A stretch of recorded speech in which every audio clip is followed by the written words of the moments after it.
Assalamualaikum warahmatullahi wabarakatuh.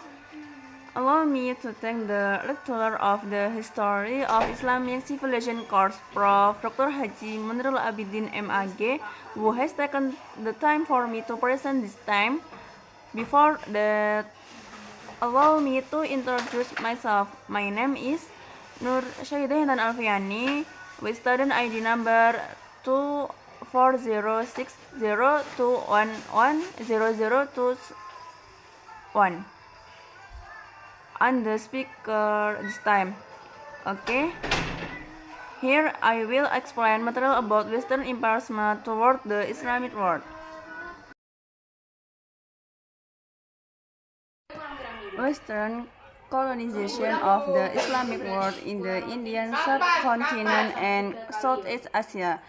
The colonization of Western countries in Indian and Southeast Asia focused not only on the peace trade but also on political and economic control, using military force and political manipulation to defeat the existing Islamic kingdoms.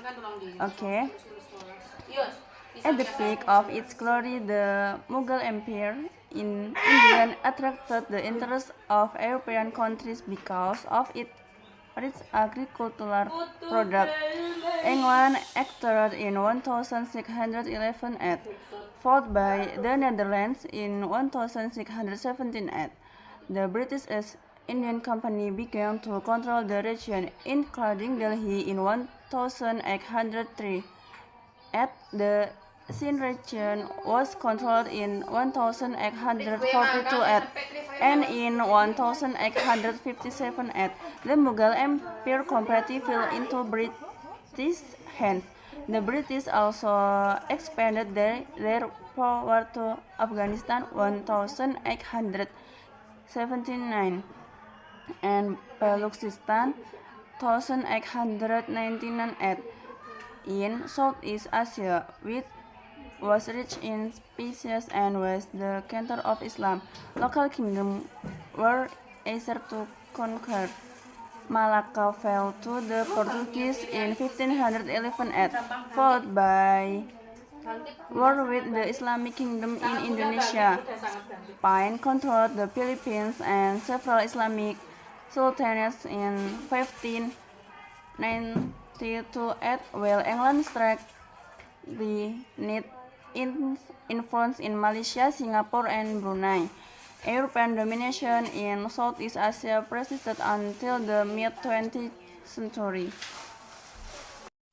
Western imperialism in the Islamic world.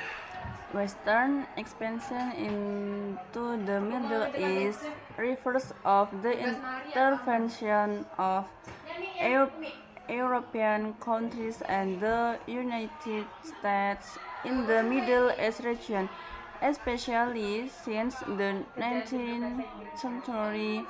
The main motives for this expansion include economic, political, and strategic interests, such as securing trade routes, controlling oil resources, and maintaining geopolitical dominance. Examples are European imperialism through colonization, such as Britain and Egypt and France in Algeria, as well as territorial division through the Sykes-Picot Agreement 1916. In the 20th century, interventionism continued with U.S. involvement in conflicts such as the Gulf War and the Iraq, where the impact is change in the political and social structure of the Middle East. The emergence of prolonged conflicts and challenge to regional stability to this day. The main emphasis on how foreign interest created tension between modernization effort and local tradition in the region. Islamic efforts rise from the depression. The revival of Islam can be understood as the emergence of a continuous fight that seeks to build life order that encompasses aspects both social, political, economic, and cultural based on Islamic principles. This movement has also developed with various approaches.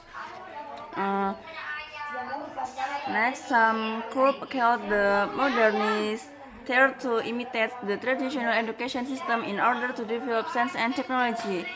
They believed that the progress and power of the West came from the development of science and technology. One of the important figures in this reform movement was Sultan Mahmud, and of the Ottoman Empire, who established school on the Western model and sent students to Europe to study modern science and technology first then. Okay, to revive Islam from adversity, plan and comprehensive strategic steps are needed. Number one, improving education. Education, it is key to revival. People need to integrate religious knowledge and modern science, build quality educational institutions, and instill Islamic values such as honesty and responsibility from an early age. Number two, deep understanding of religions. Understanding the Quran and Sunnah contextually is very important to face the challenge of the times. A moderate approach can prevent people from extremes and ensure that it remains a blessing for all of nature. Number three, strengthening the Ummah economy Sharia, economic such and Islamic banking, zakat and waqf must be optimist to empower the people. Apart from that, people are encouraged to be active in the business world in order to achieve economic independence. Number 4. Community unity is the basis of revival. The Ummah needs to prioritize equality, put aside different in sex, and strengthen solidarity through cooperation between Muslim countries. Number 5. Trustworthy leaders with who are able to be role models are really needed. They must apply Islamic values such as justice, honesty, and partiality for the people. Number 6. Use of technology and digital media must be utilized to spread da'wah, education, and innovation that bring benefits to the people. Number 7. Political independence. Muslims need to build a political system that is fair and independent from foreign influence based on Islamic principles such as deliberation and justice. The rest of Islam has been proven its history, such as the Abbasid era with advance in science and in the modern era through in the reform of Islamic thought. With joint effort, revival can be realized. Okay, next, the impact of Western colonization on the Islamic world. In the political field, number 1, causes the political destruction of the colonized nation capitalists. Number 2, politics makes the colonized nations have a character that wants to make a profit with considering the suffering, and the other hand, the common people become oppressed. Number 3, the communist ideology that justifies any means to any achieve goals. And then in the economic field, the development of the capitalist system will increase poverty. In the misery of Muslims will be even worse, and this capitalist system will cause massive exploitation of natural resources and human resources. Next, social education, the colonies. Number 1, always created a gap between the nobility and the common people, so that there was no unity between them. Religious people were not allowed to be involved in politics.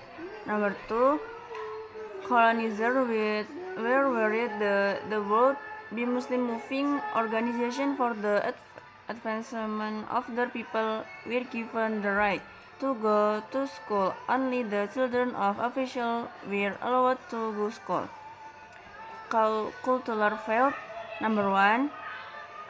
The culture spread by colonizers can damage the religion of the colonized nation, such as drinking alcohol, gambling, free association, and other negative cultures that are spread. Number 2, students are far from religion. They are kept away from religion. In Indonesia, the existence of the PKI is due to the influence of communists. Historical facts that can be taken as ibrah that can be taken from events of Western imperialism to the Islamic world, including number 1. We must be able to organize the nation's economy strongly. A fragile economic condition will cause suffering for its people, and imperialism will easily colonize our nation. Number 2. We must a form of imperialism and defend our homeland. Number 3. We must maintain and preserve Islamic culture.